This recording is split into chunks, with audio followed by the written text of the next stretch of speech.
तो नितिन पडियार की पत्नी हर्षा उस पर दबाव बनाए हुए थी। दबाव किस तरह का? जितनी भी लड़कियां किसी लड़के के साथ सो कॉल्ड इस लिव इन रिलेशनशिप में रह रही हैं, वो सारी वेश्याएं हैं। कि जो 99% लोग बाग है ना, इस तरह की समस्याओं के जो शिकार हैं, वो केवल घुट घुट करके जिंदगी बिताने के लिए मजबूर हैं। नमस्कार, स्वागत है आप सभी का हिंदुस्तान 24 पर और मैं आप सबके साथ विपिन चौधरी। इंदौर के बाणगंगा इलाके में रहने वाले नितिन पडियार ने 14 पन्नों का सुसाइड नोट लिखकर आत्महत्या कर ली। ससुराल वालों पर उसने बड़े बड़े आरोप लगाए और इसके साथ साथ भारत सरकार से उसने मांग की कि शादी के जो कानून हैं उनमें बदलाव होना चाहिए, क्योंकि महिलाएं इसका दुरुपयोग करती हैं। इस बड़ी ही हृदय विदारक घटना पर आज बातचीत करने के लिए हमारे साथ महंत आनंद स्वामी जी मौजूद हैं।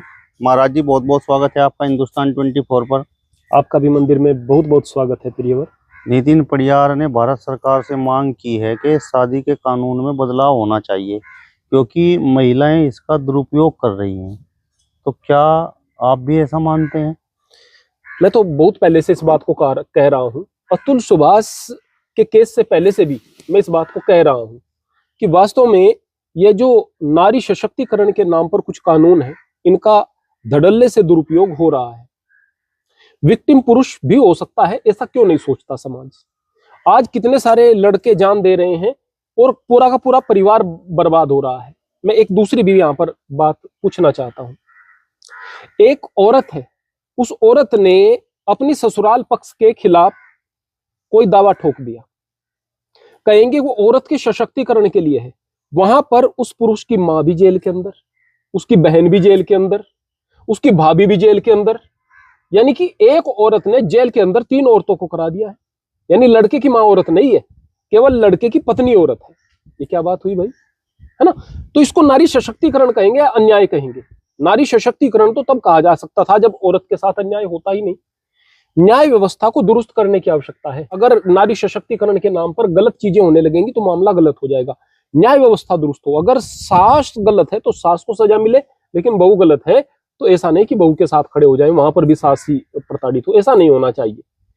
अक्ल की बात करनी पड़ेगी। अगर कहें कि भाई सास के साथ अत्याचार होता है तो बहुओं को भी जलाकर मार दिया जाता है, हालत खराब कर दी जाती है, यह भी बात गलत हो जाएगी। अगर कहें कि बहू के साथ में गलत होता है तो सास को किनारे पर रख दे रही है आज की तारीख में बहू, उनकी कोई सेवा नहीं कर रहा, हालत उनकी खराब हो रही है, ये भी बात गलत हो जाएगी। इसीलिए हम संतुलन की बात करते हैं। जो गलत है उसके खिलाफ हो, न सास के खिलाफ न बहू के खिलाफ। एक पक्ष के खिलाफ यदि आप कोई कानून बना देंगे या एक को विशेष सहूलियत दे देंगे तो उसका दुरुपयोग होना शुरू हो ही जाएगा। महाराज जी, जिस तरीके से लव मैरिज होती है और एक लड़का और एक लड़की लिव इन रिलेशनशिप में रहते हैं, तो मतलब क्या इस प्रकार की घटनाओं के लिए ये सब चीजें भी जिम्मेदार हैं? मैं बार बार कह रहा हूं, सभी से जो भी कोई मुझसे पूछ रहा है तो मैं बार बार कह रहा हूं, अतुल सुभाष का केस अलग था, ये केस अलग है। यहां पर अगर देखें, अतुल सुभाष के माँ बाप उससे बहुत प्रसन्न थे, खुश थे, परिवार में रह रहा था, केवल पत्नी ही गड़बड़ कर रही थी। यहां पर अगर मैं बात करूं, जिस तरह से हर्षा जिम्मेदार है इन सारी चीजों के लिए, इसी तरह से नितिन पडियार भी जिम्मेदार है। सबसे पहले मैं एक बात बताना चाहता हूं। अगर आप हमारे सिख मत को ले लीजिएगा, इस्लाम को ले लीजिएगा, हिंदू धर्म को ले लीजिएगा, आप इनमें से किसी को भी ले लीजिएगा, क्या कोई सा धर्म इस बेहयाई की इजाजत देता है जो बेहयाई आज की तारीख में ये हो रही है? शादी से पहले तो लड़का लड़की मिले भी नहीं, इस तरह की बात होती थी। ये तो थी सामाजिक बात, लेकिन हमारे शास्त्रों में यह था स्वयंवर हो जाए, स्वयंवरण हो जाए, अच्छी बात है। लेकिन ये एक दूसरे के साथ रहना, ये बेहयाई है, ये गंदगी है। सबसे पहले मैं एक बात पूछना चाहता हूं, ये जो लिव इन रिलेशनशिप है ये कामयाब क्यों नहीं हो रही? वो जो लड़की अपनी बाप की इज्जत को लात मार करके किसी लड़के के साथ रह रही है, उस लड़के का घर बसाएगी क्या कभी? वो लड़का अंधा है क्या? उसे देखना चाहिए ये बात। जो आज लिव इन रिलेशनशिप में रह रहे हैं, बोले हम रहकर देखेंगे, काम चलेगा तो शादी करेंगे, नहीं तो चलेगा तो ना सही। अरे भाई, उस रहकर देखने में तुमने क्या क्या चीजें खो दी, अपनी इज्जत गंवा दी। जो शरीर अपने पति को समर्पित करना था लड़की को, वो किसी और को समर्पित कर रही है, फिर वो किसी दूसरे के साथ में रहकर देखेगी। ये लिव इन रिलेशनशिप नहीं है, ये वेश्यावृत्ति है। वो पुरुष जो कि अपनी पत्नी को ही अपनी भावनाएं समर्पित करता, किसी लड़की के साथ में रहकर देख रहा है। खिलौना हो गई है क्या लड़की? खिलौना हो गए हैं क्या लड़के? इज्जत मजाक हो गई है क्या? ये जो लिव इन रिलेशनशिप है, ये बर्बादी की निशानी है। मैं प्रेम विवाह के बिल्कुल अगेंस्ट नहीं हूं। लड़का लड़की प्रेम करे, पर प्रेम में पवित्रता हो। ऐसा नहीं कि वो बिस्तर तक चले जाए, एक दूसरे को जाने समझे विवाह कर ले, मैं इसके कतई खिलाफ नहीं हूं। लेकिन ये जो लिव इन रिलेशनशिप है, ये डेफिनेटली कामयाब चीज नहीं है। और जो लिव इन रिलेशनशिप से निकल करके रिश्ते आते हैं, चाहे वो लंबा चल ले, लेकिन वो टूटेंगे नहीं, टूटेंगे तो जिंदगी भर वो दर्द देंगे, क्योंकि वो अच्छी लड़की आपके पास नहीं आई है, वो अच्छा लड़का नहीं आया है। अच्छा लड़का तो लड़की की इज्जत करेगा, शादी से पहले उनके साथ रह नहीं सकेगा। नितिन पडियार को भी मैं बिल्कुल पूरे तरीके से यहाँ रिहा नहीं कर रहा हूँ अपने जहन से। उसने भी गलती की है, और केवल यही गलती नहीं की है। अगर शादी के बाद बात करें तो नितिन पडियार की पत्नी हर्षा उस पर दबाव बनाए हुए थी। दबाव किस तरह का? कि मेरे परिवार के साथ तो संबंध रखो, अपने परिवार से संबंध तोड़ो। उसकी सालियां, उसकी पत्नी की माता, उसकी सास, वो दबाव बना रही थी, वो उन्हें वहां पर बैठ करके कंट्रोल कर रही थी। और नितिन पडियार अपनी पत्नी के साथ में जिस फ्लोर पर रह रहा था, उससे ऊपर के फ्लोर में रहने के लिए चला गया अपने घर पर, ताकि अपने परिवार वालों से अलग रहे। अपनी माँ के साथ बुरा बर्ताव करता था पत्नी के कहने पर, भाई के साथ बदसलूकी करता था पत्नी के कहने पर। अभी तो पत्नी के प्यार में आ रहा है, उस पत्नी के प्यार में जो कि बाप की इज्जत पर लात मार करके लिव इन रिलेशनशिप में रह रही है। अब अभी तो रह रहा है, थोड़े दिन में उसकी हकीकत सामने आ गई ना। क्या उसका भाई उसका खून का रिश्ता नहीं था? उसकी माँ के गर्भ से पैदा नहीं हुआ था? उसकी तो बेइज्जती अगर कर रहा है उस पत्नी के कहने में आकर, और उस माँ की बेइज्जती कर रहा है।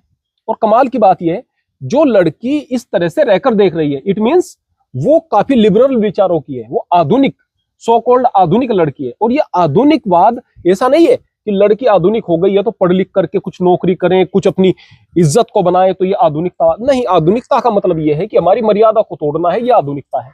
11 बजे सो करके उठती थी, वह भूखा ही लड़का चला जाया करता था अपने काम पर। उसकी माँ को देख करके, नितिन की माँ को देख करके बुरा लगता था। माँ है भाई, बुरा लगेगा, देख करके बुरा लगता था। अगर वो चीज कहती थी तो उसके साथ में लड़ाई होती थी। यानी इन सारी घटनाओं का जिम्मेदार कहीं ना कहीं नितिन भी था।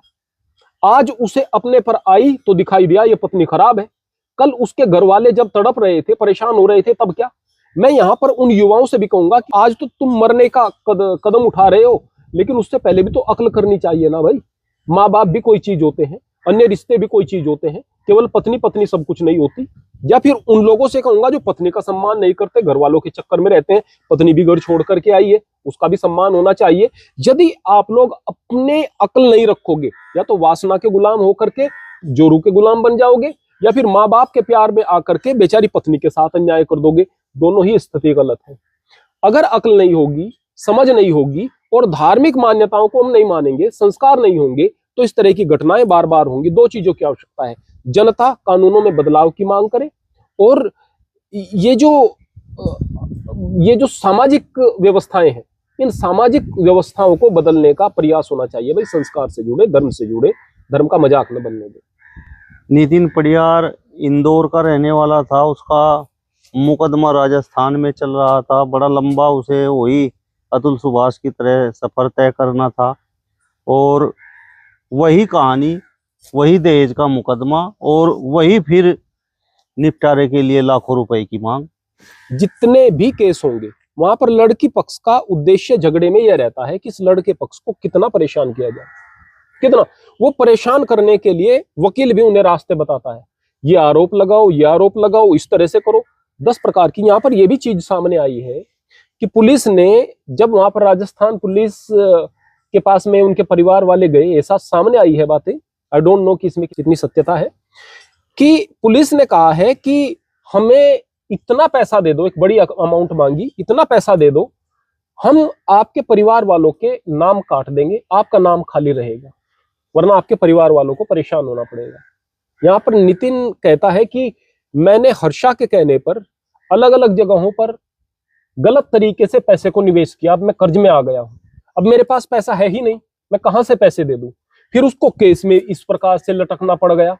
तो जाहिर सी बात है, यदि एक निर्दोष व्यक्ति बार बार परेशान होगा तो वो कई प्रकार के दबाव में अपनी गलतियों की वजह से समझ लो है, या उस पत्नी के प्यार में पड़ करके पहले से परेशान है, प्रेशर में है, डिप्रेशन में है, ऊपर से उसको परेशान कर दिया गया। अब क्या है, ऐसे में ज्यादा गहराई से सोच नहीं पाता, आत्महत्या की तरफ बढ़ चलते हैं। हालांकि मैं कहूंगा कि आत्महत्या नहीं करनी चाहिए भाई। अगर इस तरह से चीजें होती रहेंगी, जो अन्य युवा हैं वो परेशान हैं, उनसे भी मैं एक बात कहना चाहूंगा कि आत्महत्या तो आप कर लोगे, उस पत्नी के कहने से कर लोगे, उस पत्नी का मोटिव ही आपको परेशान करना और आपके घर वालों को परेशान करना था। आपकी माँ जिसने आपको पाल पोस करके बड़ा किया है, जिसके पता नहीं कितने अरमान थे, आपके लिए रातों को जागी है, बचपन में एक मांस का लोथड़ा थे, पाल पोस करके बड़ा किया है, उस माँ पर क्या बीतेगी जबकि आप आत्महत्या कर लोगे? उस बाप पर क्या बीतेगी जिसने अपनी जरूरतों को मार करके आपको पढ़ा लिखा करके बड़ा किया है, कामयाब किया है? आपके घर वाले, आपकी बहन, दूसरे रिश्ते, क्या वह पत्नी का रिश्ता ही था जिसके लिए सब कुछ बर्बाद करके चले गए? जिंदगी है तो आगे भी कुछ कर पाओगे, जिंदगी नहीं है तो कुछ भी नहीं हो पाएगा। हमें व्यवस्थाओं से लड़ना है। अगर हम भागते रहेंगे तो चीजें गड़बड़ हो जाएंगी। महाराज जी, जब कोई किसी से प्यार करता है तो क्या वो अपने उस प्यार को आत्महत्या जैसे बड़े निंदनीय कदम के लिए उकसा सकता है, या फिर बस ये प्यार नहीं होता, ये बस एक दूसरे के शरीर के प्रति आकर्षण होता है? देखिएगा, हमारे शरीर में कई प्रकार के हार्मोनल चेंजेस होते हैं। अगर वो कहते हैं ना, जैसा खाएं अन्न वैसा होगा मन। अगर एक व्यक्ति पूर्णतः सात्विक रहता है और धर्म से जुड़ा हुआ रहता है तो उसके मन में सात्विकता रहती है। एक व्यक्ति गलत माहौल में, गलत संगत में रहेगा, आसपास गलत लड़कों में रहेगा और तथाकथित आधुनिकवाद उनके दिमाग में आ जाएगा। फिर हार्मोन्स भी अलग तरह के सक्रिय होंगे, खान पान भी, रूटीन भी हमारा गड़बड़ हो जाएगा। उस समय एक लड़का और लड़की के बीच में जो चीज पनपती है उसको हम प्यार नहीं कहते हैं, वह आकर्षण होता है। कारण ये, अगर प्रेम है तो एक दूसरे का संबोधन भी बड़े सलीके से करेंगे और एक दूसरे की इज्जत का ख्याल रखेंगे। तन्हाई में मिलने की भी बात नहीं सोचेंगे, अकेले में मिलने तक की बात नहीं सोचेंगे। लिव इन में रहने का तो मतलब ही क्या? शादी से पहले अकेले में मिलेंगे तक नहीं रहने का तो मतलब ही क्या? जब आप लिव इन में रह रहे हैं तो प्यार तो हो ही नहीं सकता, हो ही नहीं सकता, 1% नहीं हो सकता। क्योंकि आप अगर मर्यादा के बगैर आप एक स्त्री के साथ में रह रहे हैं तो ये व्यभिचारी तो है, ये तो वेश्यावृत्ति है।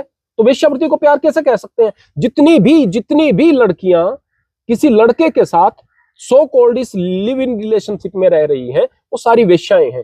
और जो पुरुष इस तरह के हैं वो दल्लों से भी हटकर हैं, गिरकर हैं, और उनके साथ में इस तरह की घटनाएं अक्सर होंगी। धर्म को तोड़ोगे, मर्यादा को तोड़ोगे, संस्कार को तोड़ोगे, माँ बाप की इज्जत को मिट्टी में मिलाओगे तो भाई परिणाम तो भुगतने पड़ेंगे। महाराज जी, अपने परिवार का मान सम्मान घटाकर, अपने परिवार को बदनाम करके कोर्ट मैरिज करने वाली लड़कियां क्या अगले परिवार में जाकर संस्कारवान बन सकती हैं? ज्यादातर देखें कि एक लड़की एक लड़के के साथ में अगर प्रेम प्रसंग में पड़ गई, तथाकथित प्रेम प्रसंग में, घर वाले उसको प्रेम भी करते हैं, बचपन से पाल पोस करके बड़ा भी किया है, पढ़ा लिखा करके कामयाब भी बनाया है, आज हायर एजुकेशन भी ले रही है, उसकी जरूरतों का ख्याल भी रखा है, उसको फ्रीडम भी दी है, उसको पूरे तरीके से प्यार किया, और उसका 20 साल का घर वालों का प्यार, 22 साल का, 23 साल का प्यार, और वो 3 महीने के, 1 महीने के, कई बार तो 1 सप्ताह के किसी लड़के के प्यार के सामने कमजोर पड़ गया तो वो प्यार है ही नहीं। प्यार तो उसके घर वाले कर रहे थे, पाल पोस तो घर वाले रहे थे उसको। अब वो जो उस लड़के के साथ में जा रही है वह अपने माँ बाप की इज्जत को मिट्टी में मिला करके जा रही है। अब वो अपनी जिंदगी भी बर्बाद करेगी और जिस घर में जाएगी उस घर की भी जिंदगी बर्बाद करेगी। तो ये जो चीजें हैं ये हमें मैटर करता है कि किस तरह की परिस्थिति है। ज्यादातर परिस्थिति में ऐसा ही होता है कि लड़कियां अपने इज्जतदार माता पिता को छोड़ करके चली जाती हैं, उनकी इज्जत को मिट्टी में मिला करके चली जाती हैं, और फिर वो आगे भी बेहतर बहू नहीं बन पाती, अपनी भी जिंदगी को बर्बाद करती हैं और आगे लड़के की भी जिंदगी को बर्बाद करती हैं। महाराज जी, अतुल सुभाष और नितिन पडियार जैसे केस तो देश के सामने हैं। क्या आपको लगता है कि कुछ ऐसे भी केस हैं जो अपनी इज्जत की वजह से उसे लोगों तक नहीं पहुंचाना चाहते, वो चुपचाप पड़े हुए हैं और एक तरह से ससुराल वालों का वो उत्पीड़न सहन कर रहे हैं, दहेज जैसे मुकदमों को झेल रहे हैं? देखिएगा प्रियवर की मेरी जो चीजें रहती हैं, ज्यादातर मेरी शिक्षाओं में ज्यादातर जो चीजें रहती हैं वो पारिवारिक मामले होते हैं, सामाजिक मामले होते हैं। मेरा मानना यह है कि यदि आप जीवन में सही तरीके से नहीं रह रहे, परिवार में सही तरीके से नहीं रह रहे, तो आप परमात्मा का नाम भी सही तरीके से नहीं ले पाएंगे। तो मेरे पास में बहुत सारे कंसल्टेशन के लिए बहुत सारी फोन कॉल्स भी आते हैं और लोग बाग वैसे भी जुड़ते हैं, इसलिए मैं बेहतर तरीके से जान सकता हूँ।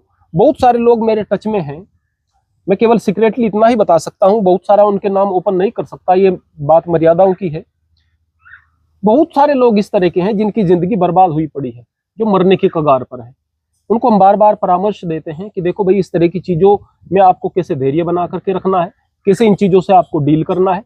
बार बार हम उन्हें परामर्श देते हैं, हिम्मत बढ़ाते हैं और आगे के मार्ग भी प्रशस्त करने का प्रयास करते हैं।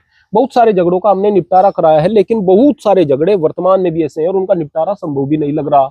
यानी कुल मिलाकर के अगर हम इतने सारे केस ऐसे देखते हैं, एक्स्ट्रा मैरिटल अफेयर्स की बहुत सारी घटनाएं देखते हैं और दूसरे इस तरह की चीजें देखते हैं जहां पत्नी ने पति को परेशान कर दिया है और पति बड़ा शरीफ है, इस तरह की चीजें दिखती हैं। तो ये जो चीजें इतनी ज्यादा दिखाई दे रही हैं, इनके बिहाफ पर मैं ये कह सकता हूं कि डेफिनेटली ऐसा है कि 1% चीजें भी मीडिया के सामने नहीं आ पाती हैं, 1% भी। बाकी जो 99% लोग बाग है ना, इस तरह की समस्याओं के जो शिकार हैं, वो केवल घुट घुट करके जिंदगी बिताने के लिए मजबूर हैं। उनकी जिंदगी बर्बादी के कगार पर है। ये बहुत गहरा मुद्दा है और सरकार को संज्ञान में लेकर इन चीजों को ठीक करना चाहिए। चलिए, तो महंत आनंद स्वामी जी को आपने सुना। फिलहाल इस वीडियो में बस इतना ही। अगली वीडियो में फिर आपसे मुलाकात होगी, तब तक बने रहिए हिंदुस्तान 24 के साथ। नमस्कार।